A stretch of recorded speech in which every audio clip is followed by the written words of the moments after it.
Start. देवा देवा देवा लय वैतागले बघ. का हो काय झालं? अहो मी काही दिवसापूर्वी एका मावळकीच्या माणसाला पैसे गुंतवले होते माझे. तू पण देतो म्हणला करू. आता तो माणूस पण गायब आहे आणि फोन पण उचलत नाही आणि ऑफिसला गेले तर त्याचं ऑफिस पण बंद आहे. अरे देवा बुडाले ना पैसे.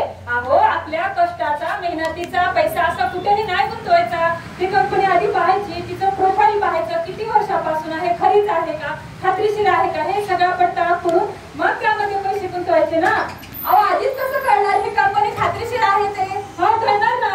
कसं कळणार? कारण तिचं नाव आहे LIC म्हणजेच आपली भारतीय आयुर्विमा महामंडळ, जिच्यामध्ये आपण गुंतवलेला पैसा तर सुरक्षित राहणारच, परंतु त्यासोबतच मिळणारा परतावा देखील निश्चित खात्रीने मिळणार. त्यामुळे इकडे तिकडे कुठेही पैसा न गुंतवता फक्त आपल्या भारत सरकारच्या खात्री असलेल्या LIC मध्येच पैसे गुंतवा आणि सुरक्षित राहा. आपल्या कुटुंबाला आर्थिक संरक्षण द्या.